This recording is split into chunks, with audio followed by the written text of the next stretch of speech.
হাদিসে পাকের ভিতরে বলে আত্তাইবু মিনাদ যামবি কামান লা যামবা লা।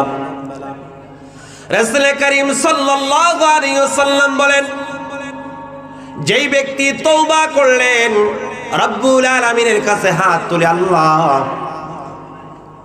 আমি তো অপরাধী আসামি, আমি তোমার দরবারে হাত উঠাইছি, আল্লাহ ভুল তো আমারই হয়ে গেছে, আমি অপরাধী, আমি অন্যায় করেছি, তোমার দরবারে হাত উঠাইলাম, আল্লাহ তোমার কাছে দুই চোখের পানি ঝরঝর করে ছেড়ে দিয়েছি, আল্লাহ আমি যদি অপরাধ করার কারণে আমাকে বাংলাদেশের সরকার যদি আমাকে বের করে দেয়, আমার অন্য প্রতিবেশী দেশে আশ্রয় নেওয়া সম্ভব, সেই দেশ থেকে যদি আমাকে বের করে দেওয়া হয়, 500 আর একটা দেশ আছে, সেই দেশে আমি যাইতে পারবো।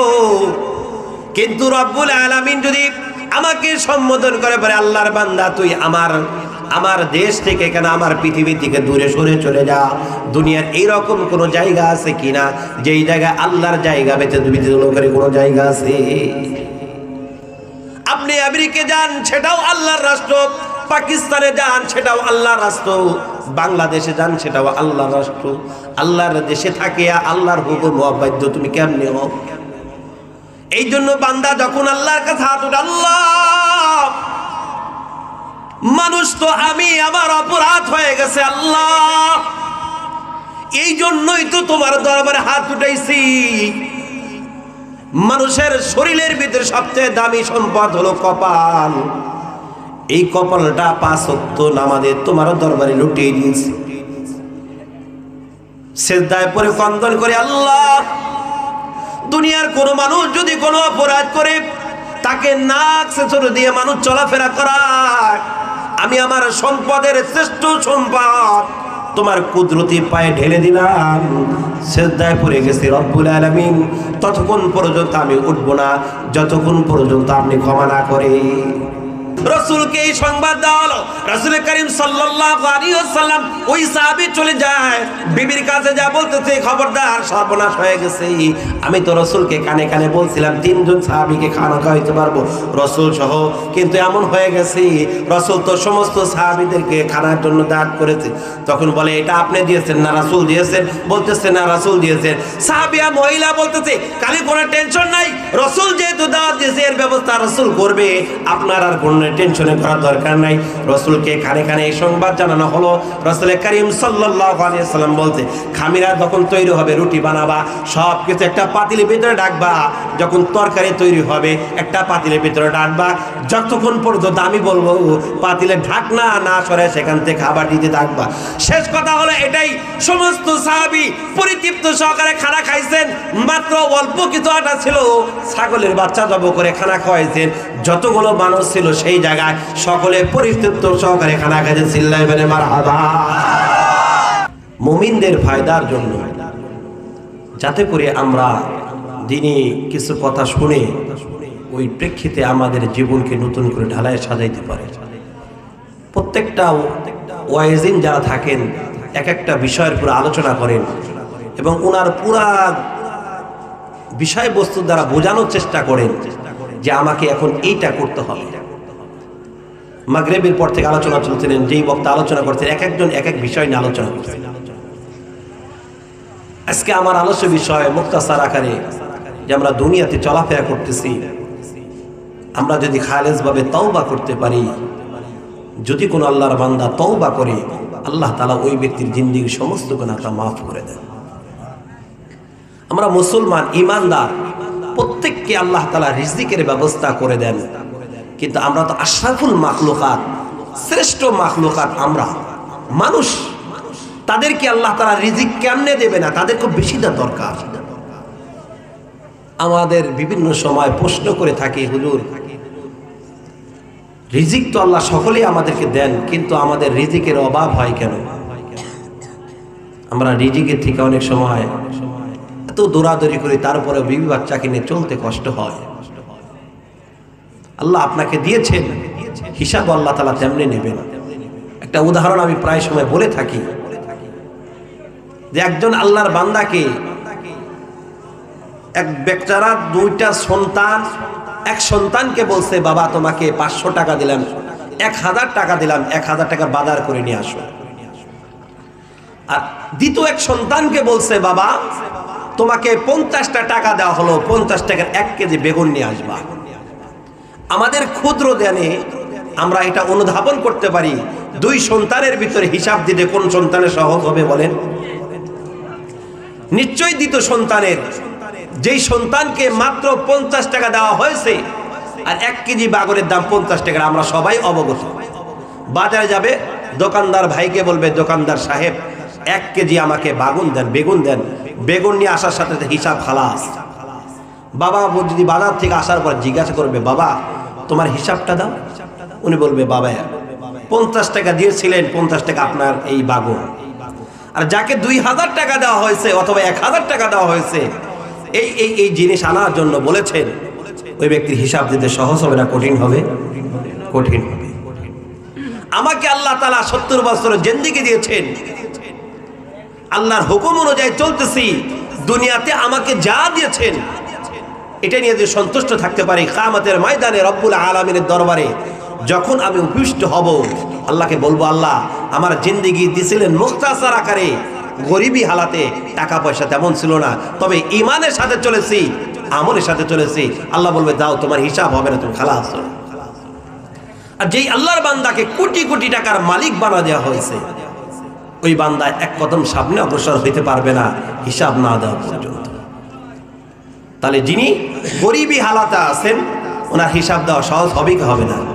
অথচ আমাদের অভিযোগ যে আল্লাহ দুনিয়ার ভিতরে এলাকা কত লোক আছে, সে নাম পর্যন্ত সাইন করতে পারে না, অথচ তার কোটি টাকার মালিক।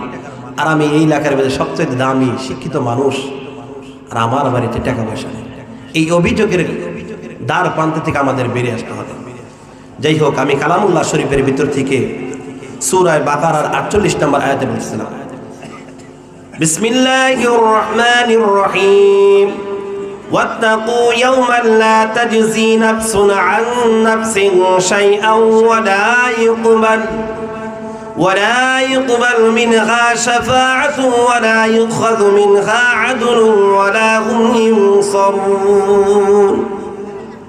যার বাব অর্থ হচ্ছে এমন, তোমরা সেই দিনকে ভয় করো যেই দিন কেউ কারো কাছে আসবে না, আমার আপনজন আমার কাজে আসবে না, আমার বন্ধু আমার কাজে আসবে না, আমার ভাই আমার কাজে আসবে না, আমার পাড়া প্রতিবেশী আমার কাজে আসবে না, আমার বিবি আমার কাজে আসবে না, আমার সন্তান আমার কাজে আসবে না, আমার ওয়ারিসান যারা আছে তারা আমার কাজে আসবে না।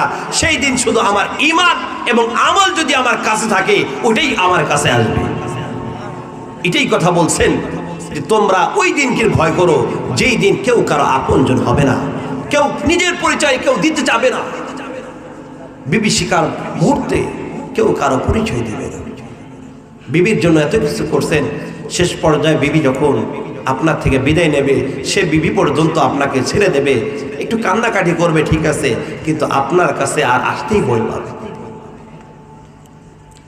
কারো ওই দিন কারো সুপারিশও গ্রহণ করা হবে না, একজনের ব্যাপারে আরেকজন সুপারিশ করবে, এরকম লোকই পাওয়া যাবে না। ওই দিনকে নিজেদেরকে সতর্ক করে, ওই দিন আসার পূর্বে তোমরা আল্লাহ রাব্বুল আলামিনকে ভয় করো। রাসূল করিম সাল্লাল্লাহু আলাইহি ওয়াসাল্লাম বলছেন, এত কিছু আমি করতেছি, এর ভিতরে আমার কিছু কমি খামি হওয়া স্বাভাবিক হয়ে যাচ্ছে। এই জন্য রাসূল করিম সাল্লাল্লাহু আলাইহি ওয়াসাল্লাম বলছেন, যদি তোমরা তওবা করো, হাদিসে পাকের ভিতরে বলে, আত-তাইবু মিনাদ যামবি কামা লা যামবা লা। রাসূল করিম সাল্লাল্লাহু আলাইহি ওয়াসাল্লাম বলেন, যেই ব্যক্তি তওবা করলেন, রব্বুল আলামিনের কাছে হাত তুলে, আল্লাহ আমি তো অপরাধী আসামি, আমি তোমার দরবারে হাত উঠাইছি, আল্লাহ ভুল তো আমারই হয়ে গেছে, আমি অপরাধী, আমি অন্যায় করেছি, তোমার দরবারে হাত উঠাইলাম, আল্লাহ তোমার কাছে 2 চোখের পানি ঝরঝর করে ছেড়ে দিয়েছি, আল্লাহ আমি যদি অপরাধ করার কারণে আমাকে বাংলাদেশের সরকার যদি আমাকে বের করে দেয়, আমার অন্য প্রতিবেশী দেশে আশ্রয় নেওয়া সম্ভব, সেই দেশ থেকে যদি আমাকে বের করে দেওয়া হয়, 500 আর একটা দেশ আছে, সেই দেশে আমি যাইতে পারবো। কিন্তু রব্বুল আলামিন যদি আমাকে সম্বোধন করে বলে, আল্লাহর বান্দা তুই আমার আমার দেশ থেকে কেন আমার পৃথিবী থেকে দূরে সরে চলে যা। দুনিয়ার এইরকম কোনো জায়গা আছে কিনা যেই জায়গায় আল্লাহর জায়গা করে কোনো জায়গা আছে? আপনি আমেরিকা যান, সেটাও আল্লাহর রাষ্ট্র। পাকিস্তানে যান, সেটাও আল্লাহর রাষ্ট্র। বাংলাদেশে যান, সেটাও আল্লাহর রাষ্ট্র। আল্লাহর দেশে থাকিয়া আল্লাহর হুকুম অবাধ্য তুমি কেমনে হও? এই জন্য বান্দা যখন আল্লাহর কাছে হাত ওঠে, আল্লাহ মানুষ তো আমি, আমার অপরাধ হয়ে গেছে আল্লাহ, এই জন্যই তো তোমার দরবারে হাত উঠাইছি। মানুষের শরীরের ভিতরে সবচেয়ে দামি সম্পদ হলো কপাল। এই কপালটা 5 ওয়াক্ত নামাজে তোমার দরবারে লুটিয়ে দিয়েছি। সিজদায় পড়ে ক্রন্দন করে, আল্লাহ দুনিয়ার কোন মানুষ যদি কোনো অপরাধ করে তাকে নাক ছেঁচড় দিয়ে মানুষ চলাফেরা করায়, আমি আমার সম্পদের শ্রেষ্ঠ সম্পদ তোমার কুদরতি পায়ে ঢেলে দিলাম, সিজদায় পড়ে গেছি রব্বুল আলামিন, ততক্ষণ পর্যন্ত আমি উঠব না যতক্ষণ পর্যন্ত আপনি ক্ষমা না করে। যতদিন আমি আল্লাহর দরবারে ক্রন্দন করতে থাকবো, এক চোখের পানি যদি আমার এক সময় কবুল হয়ে যায়, আল্লাহ রাব্বুল আলামিন জিন্দেগীর সমস্ত গুনাহ খাতা মাফ করে দিবেন। এই জন্য তো রাসূল বলেন, আত্তাইবু মিনাজ যামবি কামান লা যামবা লা। যেই ব্যক্তি তওবা করলো সে যেন নিষ্পাপ হয়ে গেল, এমন নিষ্পাপ কেমন যেন সেই ব্যক্তি কোনো গুনাহ করে না। গুনাহ করনেওয়ালা যে ব্যক্তি নিষ্পাপ, তার কোনো গুনাহ থাকে না। একজন মাসুম বাচ্চা দুনিয়ার মায়ের গর্ভে থেকে যখন দুনিয়াতে ভূমিষ্ঠ হয়ে যায়, ওই বাচ্চার যেমন কোনো গুনাহ থাকে না। একজন আল্লাহর বান্দা খাঁটি দিলে যখন তওবা করে, ওই বান্দার তেমন কোনো গুনাহ থাকে না, আর কোনো গুনাহ থাকে না। বলুন তো ভাই, মুসলমান ভাইরা রে আমার, একটু খেয়াল করে শোনেন, মনোযোগ সহকারে বুঝবেন। খেয়াল করে শুনলেই বোঝা সম্ভব। আর যদি আমি মাথাটা নিচু করে দিয়ে ঘুমের ঘরে চলে যাই, এই কান দিয়ে আওয়াজ শুনবো, ওই কান দিয়ে বের হবে, ওই কথা দিমাগের ভিতরে ঢুকবে না। এই জন্য বলতেছি, যখন সিজদায় পড়ে আল্লাহর কাছে চাবো, চাইতে চাইতে চাইতে জীবনে একটা চাওয়া যদি কবুল হয়ে যায়, আমার আর কোনো গুনাহ থাকবে না। এক বুজুর্গ প্রায় সময় বলেন, মানুষ যত অপরাধ করে সব কিছু আল্লাহ ফিরিস্তি করে লিস্টি করে কিরামান কাতিমের মাধ্যমে লিখে রাখেন। বর্তমান ডিজিটাল যুগ বোঝানো সহজ। আমাদের মোবাইলে ফাংশন আছে, 1000 বছর পরে যদি আমি মোবাইলের ভিতরে বিভিন্ন SMS দেই, মুহূর্তের ভিতরে একটা SMS ডিলিট করার জন্য ডিলিট অপশন আছে কিনা ভাই? যুবক ভাইরা বলেন, ডিলিট অপশন আছে। একটা টিপে দিলে একটা শেষ। এক সপ্তাহ পরে হাজারো SMS আপনি মোবাইলের ফাংশনের ভিতরে একত্রিত করেছে। তারপরে দ্বিতীয় একটা অপশন আছে ওয়াল ডিলিট। এক সপ্তাহ সময় লাগছে আপনি বিভিন্ন SMS লিখতে লিখতে লিখতে, কিন্তু মুহূর্তের ভিতরে অল ডিলিট যদি টিভি দিয়ে দেন, চাপ দিয়ে দেন, আপনি মুহূর্তের ভিতরে সব কিছু ফিনিশ হবে কি হবে না? আমি 70 বছর ক্রন্দন করলাম, 30 বছর কাঁদতেছি। কাঁদতে কাঁদতে আল্লাহ বলে, বান্দারে তোর একটা চোখের পানি আমি কবুল করে নিলাম, সেই চোখের পানির কারণে আমি তোর জিন্দেগির সমস্ত গুনাহ অল ডিলিট করে দিলাম, তোর আর কোনো গুনাহ নাই। আমরা তো যুবক মানুষ, আমরা স্বাভাবিক বুঝতে পারি। অনেক সময় বলে থাকি, হুজুর আমি তো এখন জোয়ান মানুষ, আমার তো এখন গুনাহ করার অভ্যাস, একটু গুনাহ করব, যখন মাজা বেঁকা হয়ে যাবে তখন তো বাতিল্লা করব। বহুত মানুষ এরকম আছে, সুন্দর বাইক কিনছে, 4-5 লক্ষ টাকা দিয়ে বাইক কিনছে। 3 জন বন্ধু একত্রিত হয়ে ভ্রমণের জন্য বের হয়ে গেছে। এক পাশ দিয়ে আসছে, অন্য পাশ দিয়ে একটা গাড়ি আশঙ্কে এসে যুবকের জীবন শেষ করে। একটা আঘাত লাগছে, এমন আঘাত 3 জন ব্যক্তি মুহূর্তের ভিতরে মারা যায় কি যায় না।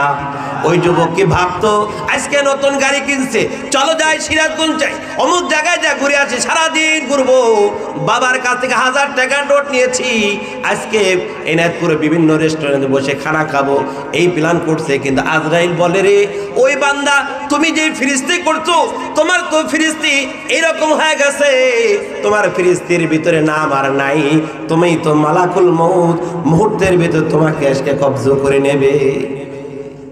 প্ল্যান করছে, সুন্দর করে ঘুরবে ফিরবে, এত সুন্দর জিন্দেগি সাজাচ্ছে, কিন্তু আল্লাহ তাআলা তার হায়াত একেবারে মুক্তাসার করেছে। নতুন ভাই বড় টাকের সাথে এসে জিন্দেগিটা শেষ হয়ে গেছে। বড় টাকের সাথে অহরহর ঘটনা আমরা সচরাচর দেখতেছি। এই জন্য হিসাব করে কাজ করার দরকার। যদি আমার এরকম হয় যে মুহূর্তের ভিতরে আজরাইল আসবে, যে কোনো মুহূর্তে আমাকে পাকড়াও করবে, এই চিন্তাধারা যদি আমার আপনার ভিতরে থাকে, আমার দ্বারা কখনো গুনাহ করা সম্ভব। আল্লাহ তাআলা অন্যত্র বলতেছেন সূরা বনী ইসরাঈল আয়াত নাম্বার 97 এখানে বলতেছেন ওয়া নাহশুরুহুম ইয়াওমাল কিয়ামাতি আলা বুজুহিহিম উমিয়াও ওয়া বুকমাও ওয়া সুম্মা। দুনিয়াতে যারা আল্লাহর কথা মনে রাখে না, দুনিয়াতে যারা আল্লাহর কথা না মেনে উল্টা পথে চলে, আল্লাহ বলতে তোমার নামাজ পড়ো, নামাজ না বিপরীত চলতেছে। আল্লাহ বলে রোজা রাখো, রোজার সিজনে উনি যে চাষটালে বসে চা পান করে, সিগারেট ধূমপানে অভ্যস্ত, যারা উল্টা পিঠে চলে, আল্লাহ রব্বুল আলামিন কিয়ামতের ময়দানে ওই মানুষদেরকে উল্টামুখী করে উঠাবে। প্রশ্ন আসতে পারে, হুজুর কেমন কথা বললে? আল্লাহ তাআলা কেমনে উল্টা পিঠে চুলাবে? যেই আল্লাহ রব্বুল আলামিন আমাদেরকে দুইটা পা দিয়ে জমিনের ভিতরে চালানোর সক্ষম, কিয়ামতের ময়দানে ওই আল্লাহ তাআলা আমাদেরকে মাথা দিয়ে জমিনের ভিতরে চালানো সক্ষম। মাথা দিয়ে চালাবে, উল্টা চলতেছো, কিয়ামতের ময়দানে ওই অবস্থা আমাকে উঠানো। জাহান্নামের সবচেয়ে নিম্ন স্তর শাস্তিকার হবে জানেন? জানেন রাসূলের চাচা, তাকেও যে নিম্ন স্তর শাস্তি দেবে, খরমের আগুনের খরম দিয়ে দেওয়া হবে, জুতা পরিধান করে দেবে, যার কারণে তার তীব্রতার কারণে মাথার মগজগুলো টকবক করবে, টকবক করবে। মা বোন যখন পাতিলে রান্না উঠায় দেয়, ভাতের বলক যেরকম ওঠে, ওই রকম ভাবে তার মগজ টকবক করবে, সহ্য করা সম্ভব নয়। তাহলে যুবক ভাইরা, আমরা যখন গুনাহ করব, ওই হিসাব যখন আমার ভিতরে থাকবে, আমার দ্বারা কখনো সম্ভব হবে না, গুনাহ করা কখনো সম্ভব নয়। আমি আপনি যদি এই হিসাব নিয়ে দুনিয়াতে চলতে থাকি, ফিরতে থাকি, আল্লাহ রব্বুল আলামিন আমাদেরকে তার চাইতে উত্তম জাযা খায় দেবেন। এখন আসেন, মুক্তাসার, টাইম সংক্ষিপ্ত, প্রধান বক্তা অচিরে চলে আসবেন। আমরা যে চলতেছি ফিরতেছি, আমরা আশরাফুল মাখলুকাত, আল্লাহ রব্বুল আলামিন আমাদের চেষ্টার কারণে রিজিক আমাদের কাছে পৌঁছায় দেবেন। এজন্য আল্লাহ রব্বুল আলামিন সূরা হুদের 6 নম্বর আয়াতে বলেন, وما من دابة في الأرض إلا على الله رزقها وما من دابة في الأرض إلا على الله رزقها। যেই ব্যক্তি আল্লাহর হুকুম অনুযায়ী চলবে, আল্লাহ রব্বুল আলামিন দুনিয়ার ভিতরে তাকে উত্তম রিজিকের ব্যবস্থা করবে, উত্তম রিজিকের তাকে খানা খাওয়াবে। একটা ঘটনা স্মরণ হয়ে গেল বলি। ইমাম কুরতুবী রহমাতুল্লাহ আলাইহি, ইমাম কুরতুবী রহমাতুল্লাহ আলাইহি ওনার কিতাবের ভিতরে এই আয়াতের তাফসীরের ভিতরে বর্ণনা করেন, আবু মুসা আশআরী, আবু মালিক আশআরী, ওনারা দুজন ইয়ামান থেকে হিজরত করে মক্কা মদিনার দিকে চলে আসছে। হিজরতের সাথী যারা সঙ্গী ছিলেন, বড় একটা কাফেলা নিয়ে তারা ইয়ামান শহর থেকে মদিনার ভিতরে প্রবেশ করেছেন। পথিমধ্যে তাদের সাথে যে খানা পিনা ছিল, আমরা সকালবেলা এখন সৌদি আরবে চলে যাই, 6 থেকে 7 ঘন্টার ভিতরে চলে যেতে পারি। বিমানে ওঠার সাথে 7 ঘন্টার ভিতরে অথবা 8 ঘন্টার ভিতরে আমাকে ওই দেশের দিকে অবতরণ করিয়ে দেন। কিন্তু ওই জামানার সফর ছিল এমন, তারা পায়ে দলে ঘোড়া নিয়ে উট দিয়ে সফর করতেন, কিন্তু খানা পিনা সাথেও এই জিনিস তাদের সংগ্রহ রাখতেন। তা আবু মুসা আশআরী আর ইমাম আবু মালিক আশআরী উনি বর্ণনা করেন, ওনারা দুজনে একটা নেতৃত্ব, বড় একটা কাফেলা ইয়ামান থেকে মদিনার ভিতরে প্রবেশ করেছেন, মদিনার ভিতরে প্রবেশ করেছেন। তাদের সাথে যে খাদ্য পানীয় ছিল, সমস্ত খাদ্য পানি সব শেষ হয়ে গেছে। মদিনার ভিতর তখন রাসূল করিম সাল্লাল্লাহু আলাইহি ওয়াসাল্লামের জামানায় রাসূল অবস্থান করতেছিলেন। দুজনের নেতৃত্বে এক দুইজন লোক নির্ধারণ করলেন, যাও, আমাদের খাদ্য পানি তো শেষ হয়ে গেছে, আমাদের তো জীবন অতিবাহিত করতে হবে, চলে যাও রসুলের দরবারে, যা আমাদের হালাত ব্যক্ত করো, রসুলকে আমাদের হালাত অবগত করো। দুজন প্রতিনিধি এসে রাসূল করিম সাল্লাল্লাহু আলাইহি ওয়াসাল্লামের দরবারের দিকে হাঁটি হাঁটি পা করে রওনা দিয়েছে। এক পর্যায়ে যাইতে যাইতে রাসূল সাল্লাল্লাহু আলাইহি ওয়াসাল্লাম যেই জায়গায় অবস্থান করে, ওনার খাস কামরার ভিতরে মসজিদে নববী, যেখানে রাসূল বসে বিচারে কার্য পরিচালনা করতেন, যেই জায়গা রাসূল সাহাবীদেরকে তালিম দিতেন, সেই জায়গায় রাসূল সাল্লাল্লাহু আলাইহি ওয়াসাল্লাম সাহাবায়ে কিরামদেরকে এই আয়াতের তালিম দিচ্ছে। তখন রাসূলের জবান থেকে এই আয়াত উচ্চারিত হচ্ছে, ওয়ামা মিন দাবাতিন ফিল আরদি ইল্লা আলাল্লাহি রিজকুহা। জমিনে যারা বিচরণ করে, চলাফেরা করেন, তাদের রিজিকের ব্যবস্থা আল্লাহ তাআলা। দুজন প্রতিনিধি যারা আসছিলেন নিজেদের হালাত ব্যক্ত করবে রাসূলের কাছে, যে আমাদের খাদ্য পানীয় যা ছিল সব শেষ হয়ে গেছে, আমরা এখন চলতে পারবো না, এই হালাত রাসূল কাছে ব্যক্ত করবেন। কিন্তু যখনই তাদের কাছে কানের কাছে এই আওয়াজ পৌঁছলেন যে জমিনের ভিতরে যারা বিচরণ করে, চলাফেরা করে, তাদের রিজিকের জিম্মাদারি আল্লাহ তাআলা। জোরে বলে সুবহানাল্লাহ। দুজন রাসূলের দরবারে প্রবেশ করলেন না, না করে তারা আবার ওই কাফেলা যেই জায়গায় অবস্থান করতেছিলেন সেই জায়গায় এসে সংবাদ দিচ্ছে, ও সাহাবায়ে কেরাম, ও সাথী ভাইরা, তোমরা শুনে নাও, তোমাদের সুসংবাদ, তোমাদের খুশনসিব, অচিরেই তোমাদের খানার ব্যবস্থা হয়ে যাবে। দুইজন প্রতিনিধি ওই কাফেলার যিনি লিডার ছিলেন, উনি বলতেছিলেন নিশ্চয়ই তারা ভালো একটা খাবারের সংবাদ নিয়ে আসছে, ভালো একটা সুসংবাদ নিয়ে আসছেন, পাঠাইছিলাম রাসূলের দরবারে, বোধহয় খানা পিনার ইন্তজাম হয়ে গেছে, যার কারণে এসে বলতেছে খানা পিনার ব্যবস্থা। ওনারা ওনাদের মামুলা ছেড়ে সে জায়গায় বসে আছে। রব্বে কারীম জান্নাতের সুসংবাদ, জান্নাতের সুস্বাদু খাবারের ব্যবস্থা করেছেন, যেই জায়গায় ছিল ভুনা গোস্ত, রুটি, এত মোমো গ্রাম, যেই গ্রানের কারণে আরো পাশে যারা ছিল তারা পাগল হয়ে গেছে, এত সুন্দর সুগ্রান কোথায় থেকে আসে। সেই খানা আগন্তুক দুইজন ব্যক্তি বড় একটা জান্ডার ভিতরে, বড় একটা পেয়ালার ভিতরে ওই কাফেলার মাঝে উপস্থিত। এত সুন্দর সুস্বাদু খাবার দেখে সকলে আত্মহারা হয়ে গেছে। মনে মনে খেয়াল করলেন রাসূলের কাছে যেহেতু হালাত ব্যক্ত করা হয়েছে, রাসূল সাল্লাল্লাহু আলাইহি ওয়াসাল্লাম খুশি হয়ে আমাদের খানার ব্যবস্থা করে দিয়েছে। সকলে পরিতৃপ্ত সহকারে খানা খাইলেন। আবার অনেকে বললেন তোমাদের চাহিদা যদি কারো বাকি থাকে সবাই পরিতৃপ্ত সহকারে খানা খাও, কেউ যেন অসম্পূর্ণ খানা না খাও।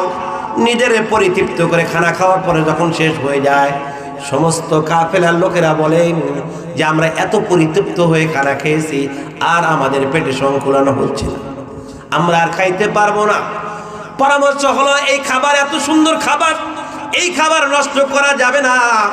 যেই রাসূল করিম সাল্লাল্লাহু আলাইহি ওয়াসাল্লাম আমাদের জন্য এত সুসংবাদ, এত সুস্বাদু খাবারের ব্যবস্থা করেছেন, বাকি খাবারগুলো মশলা হয়েছে, এই খাবারগুলো নিয়ে রাসূলের দরবারে নিয়ে উপস্থিত করা দরকার। দুইজন ব্যক্তিকে সেই খানাগুলো নিয়ে রাসূলের দরবারে নিয়ে উপস্থিত। রাসূল করিম সাল্লাল্লাহু আলাইহি ওয়াসাল্লাম দেখে অবাক হয়ে গেছে, বলতেছে কি ব্যাপার, কোথায় থেকে তোমরা খানা নিয়ে আসতেছো, খানা বাগ কেমনে তোমরা আসলা? তখন ওই দুইজন ব্যক্তি বলে, আল্লাহর রাসূল আপনি তো খানা পাঠাইছেন।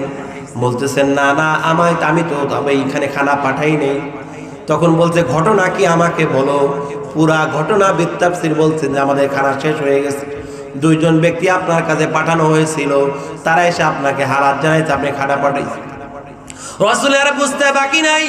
রাসূল করিম সাল্লাল্লাহু আলাইহি ওয়াসাল্লাম বলেন, ওই দুইজন ব্যক্তি যখন আমার কাছে আসতেছিল, তখন আমি সাহাবায়ে কিরামদেরকে এই আয়াতের তালিম দিচ্ছিলাম, ওয়ামা মিন দাবাতিন ফিল আরদি ইল্লা আলাল্লাহি রিজকুহা।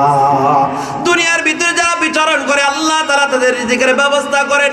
এটা আমার খাবার নয়, সেই কুদরতি জাত, যেই জাতের হাতে আমার জান, যেই মহান সত্তা আমাকে সৃষ্টি করছে, শুধু আমাকে নয় আপনাদের সকলকে যে আল্লাহ রব্বুল আলামিন সৃষ্টি করেছেন, সেই আল্লাহ আপনাদের জন্য খাবারের ব্যবস্থা করেছেন। সবাই বলেন সুবহানাল্লাহ। এই জন্য রিজিকের ব্যবস্থা আল্লাহ তাআলা করেন। এখন রিজিক যে আসে আমাদের কাছে, এটার মাধ্যম কয়েকটা, একটা উত্তম রিজিক আর একটা বেউত্তম, মানে একটা হালাল রিজিক, একটা হারাম রিজিক। খানা কিন্তু দুইটাই লাগে, একটা ইজ্জতের খানা আর একটি বেইজ্জতির খানা। ইজ্জতের খানা যখন কোনো মানুষ পান খায় ওটা তৃপ্তি হয়। এখন মনে করে একটা বিয়ের অনুষ্ঠানে কয়েকজন মানুষকে দাওয়াত করেছেন, নেমন্তন্ন করেছেন, তারা সেখানে গিয়েছে, তাদের বুকে একটা সাহস থাকে কি থাকে না বলুন? আলাদা একটা সাহস থাকে যে আমরা দাওয়াত পেয়েছি, দাওয়াতে মেহমান আমন্ত্রিত, আমাদেরকে এখানে দাওয়াত দিয়ে নিয়ে আসা হয়েছে। আর ওর ভিতরে যদি 2-4 জন ছলচুতরি করে, বাটপারি করে, না বলে বিনা দাওয়াতে ঢুকে যায়, সেখানে যদি খানা খাইতে নেয় তার মন ছটফট করে কি করে না? হঠাৎ একজন আসতে না, ওই দিকে তাকায়, না জানি বলতে হয় আমাকে ধরার জন্য আসতেছে। খানা খাইতে নিছে, আবার তাকায় দেখে কথা বলতেছে, তাহলে বলে আমাদের ব্যাপারে কথা বলে। আর যারা আসলে দাওয়াত পেয়েছে তার ভিতরে ভয় আছে। আর যিনি বিনা দাওয়াতে আসছেন তার ভিতরে এই হয়তো কাজ করতেছে যে আমাকে কখন জানে ধরো। আবার খাওয়ার পরে বলতেছে, আমি যেইভাবে খায় আসলাম, শুধু খাই নেই, সাথে করে নিয়ে আসছে। ঢুকছে চোর হয়ে, বের হয়েছে ডাকাত হয়ে। চোর হয়ে ঢুকেছে, ডাকাত হয়ে বের হয়েছে। অথচ এই খাবার আপনার জন্য ইজ্জতি খাবার নয়, এই খাবার আপনার জন্য বেইজ্জতি। আমার পাশে মুরব্বী বসা আছেন, উনি একটা কারগুজারি মাঝে মাঝে শোনাইতেন, আমার দিলের রেখাপাত করেছে। রাসূল করিম সাল্লাল্লাহু আলাইহি ওয়াসাল্লাম ওনার পান প্রিয় কন্যা ছিলেন ফাতেমা জোহরা রাদিয়াল্লাহু তাআলা আনহা। ওনার ঘরে রাসূল করিম সাল্লাল্লাহু আলাইহি ওয়াসাল্লাম একদিন ওনার ঘরে প্রবেশ করবেন। ঘরের ভিতরে সালাম দিছেন, আসসালামু আলাইকুম, ঘরের ভিতরে কোনো আওয়াজ আসে না। দ্বিতীয়বার সালাম দিয়েছে, কোনো আওয়াজ আসে না। তৃতীয়বারের ভিতর থেকে সালাম আসছেন, সালামের উত্তর আসছেন। তো রাসূল করিম সাল্লাল্লাহু আলাইহি ওয়াসাল্লাম, মা আমি তোমার সাথে সাক্ষাৎ করতে চাই, দেখা করতে চাই। বাবা আসছে, মেয়ের সাথে দেখা করবে। ভিতর থেকে ফাতেমা জোহরা রাদিয়াল্লাহু তাআলা আনহা বলেন, পান প্রিয় কন্যা ফাতেমা জোহরা রাদিয়াল্লাহু তাআলা আনহা বলেন, একজন মেয়ে তার বাবার সামনে যাবে, যেই কাপড় পরিধান করে যাবে এই রকম কাপড় আপনার মেয়ের শরীরে নাই, যার কারণে আপনার সামনে আসতে আমি প্রস্তুত নই। একটু খেয়াল করেন, প্রধান বক্তা, একজন মেয়ে তার বাবার সামনে এতটুকু কাপড় থাকলে যেই কাপড় পরিধান করে তার সামনে আসবে, ওই রকম কাপড় আপনার মেয়ের শরীরে নাই, যার কারণে আপনার সামনে আমায় আসতে পারতেছি। রাসূল করিম সাল্লাল্লাহু আলাইহি ওয়াসাল্লাম যিনি দোয়া করলে মক্কার পাহাড়গুলো স্বর্ণ হয়ে রাসূলের পিছে পিছে ঘুরতে, এই অফার রাসূল পেয়ে গেছেন। ওই রাসূলের পান প্রিয় কন্যার এই অবস্থা। রাসূল করিম সাল্লাল্লাহু আলাইহি ওয়াসাল্লাম নিজের মাথার পাগড়ি খুলে দিলেন। ভিতর পাগড়ি পরে যখন রাসূল করিম সাল্লাল্লাহু আলাইহি ওয়াসাল্লামের সামনে আসলেন, রাসূল বললেন, মা এটা নাই বুঝতে পারলাম, কিন্তু আমি তো 3টা সালাম দিয়েছি, কিন্তু 3 নাম্বার সালামের জবাব তোমার কাছে কেমনে আসলো? 2 অথবা 3টা সালাম তাকে দিয়েছি।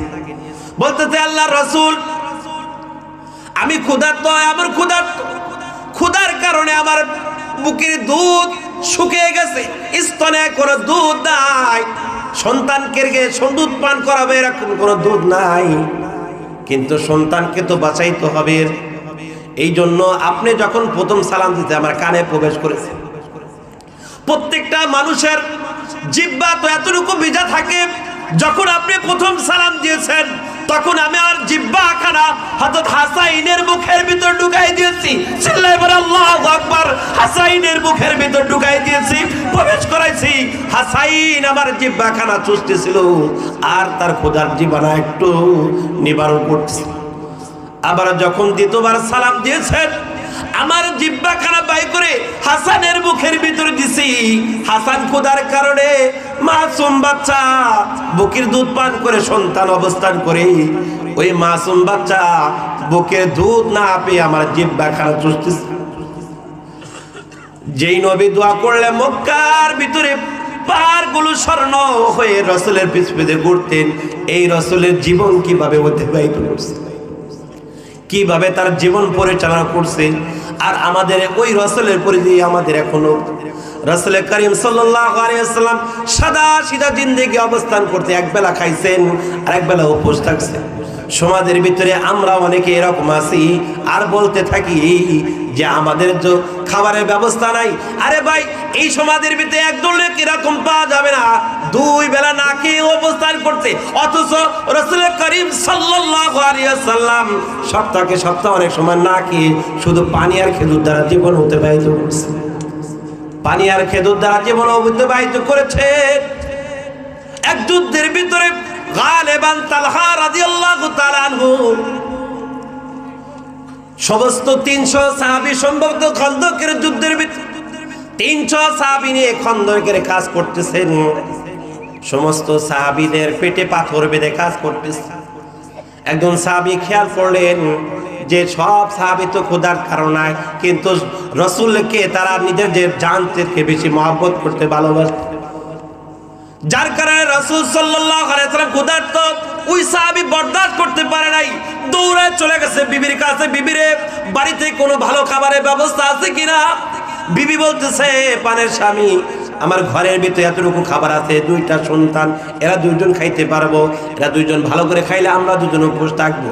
এতটুকু ময়দা আটা আছে যেটা দ্বারা রুটি বানাইলে আমরা 2জন খাবো, তারা পারবে। রাসূল করিম সাল্লাল্লাহু আলাইহি ওয়াসাল্লাম এই সংবাদ শোনার কারণে দৌড়ায় চলে গেছে রাসূলের দরবারে। যা বলতেছে, তুমি তাড়াতাড়ি খামিরা তৈরি করো, একটা ছাগল আছে এটা জবাই করো, তাকে খানা পিনার জন্য দাওয়াত দিও। দৌড়ায় সংক্ষেপে বলতেছে প্রধান বক্তা উপস্থিত, দৌড়ায় চলে গেছে রাসূলের কাছে। রাসূলকে যা বলছে, আল্লাহর হাবিব আপনি জলদি চলেন, হাত পায়ে ধুয়ে নেন, আমার বাড়িতে আপনি মেহমানদারি, কিন্তু খাবারের ব্যবস্থা করা হয়েছে। রাসূল এই কথা শুনে ঢেকুর মারলে, সমস্ত সাহাবীদেরকে একটা পাহাড়ে চূড়াই দিয়ে আগমন করলে, ও সাহাবীরা, আবু তালহা তোমাদেরকে মেহমানদারি দাওয়াত দিয়েছে, তোমরা চলে যাও, হাত পা ধুয়ে তোমরা আবু তালহার বাড়ির দিকে চলে যাও। সমস্ত সাহাবীরা একটা স্বস্তির পেলে খানা পিনার ব্যবস্থা হয়ে গেছে, এই খুশিতে আত্মহারা।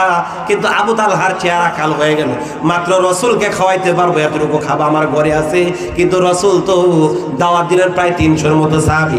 রাসূলকে এই সংবাদ দেওয়া হলো, রাসূল করিম সাল্লাল্লাহু আলাইহি ওয়াসাল্লাম ওই সাহাবী চলে যায় বিবির কাছে, যা বলতেছে, খবরদার সর্বনাশ হয়ে গেছে, আমি তো রাসূলকে কানে কানে বলছিলাম 3জন সাহাবীকে খানা খাওয়াইতে পারবো রাসূল সহ, কিন্তু এমন হয়ে গেছে রাসূল তো সমস্ত সাহাবীদেরকে খানার জন্য দাওয়াত করেছে। তখন বলে, এটা আপনি দিয়েছেন না রাসূল দিয়েছেন? বলতেছে, না রাসূল দিয়েছেন। সাহাবিয়া মহিলা বলতেছে, কালি কোনো টেনশন নাই, রাসূল যেহেতু দাওয়াত দিয়েছে এর ব্যবস্থা রাসূল করবে, আপনার আর কোনো টেনশনে করার দরকার নাই। রাসূলকে কানে কানে এই সংবাদ জানানো হলো। রাসূল করিম সাল্লাল্লাহু আলাইহি ওয়াসাল্লাম বলতে, খামিরা যখন তৈরি হবে, রুটি বানাবা, সব কিছু একটা পাতিলের ভিতরে ডাকবা, যখন তরকারি তৈরি হবে একটা পাতিলের ভিতরে ডাকবা, যতক্ষণ পর্যন্ত আমি বলবো পাতিলে ঢাকনা না সরে সেখান থেকে খাবার দিতে থাকবা। শেষ কথা হলো এটাই, সমস্ত সাহাবী পরিতৃপ্ত সহকারে খানা খাইছেন, মাত্র অল্প কিছু আটা ছিল, ছাগলের বাচ্চা জবাই করে খানা খাওয়াইছেন। যতগুলো মানুষ ছিল সেই জায়গায় সকলে পরিতৃপ্ত সহকারে খানা খাইছেন। চিল্লায় বলেন মারহাবা। সকলেই পরিতৃপ্ত সহকারে খানা খাইছে। রাসূল করিম সাল্লাল্লাহু আলাইহি ওয়াসাল্লাম বললেন, এখন কে বাদ আছে? বলতে, আল্লাহর হাবিব আপনি আছেন, আমার বিবি আছে, 2টা সন্তান আছে, আমি আছি। বলতেছে, বাদ বাকি খানা এখন নিয়ে আসো। সব খানা নিয়ে এসে দেখার পরে ঢাকনা যখন উঠানো হয়েছে, শুরুতে যতগুলো খামিরা তৈরি করে রুটি বানানো হয়েছিল, ঢাকনা উঠায় দেখে সম্পূর্ণ হুবহু যতটুকু খানা ওই জায়গায় ততটুকু খানা আছে। সুবহানাল্লাহ। বরকতের মালিক কে? এই জন্য আমরা দুনিয়ার ভিতরে যা চাইবো আল্লাহর কাছেই চাইবো, দুনিয়ার অপশক্তির কাছে নিজের মাথা নত করবো।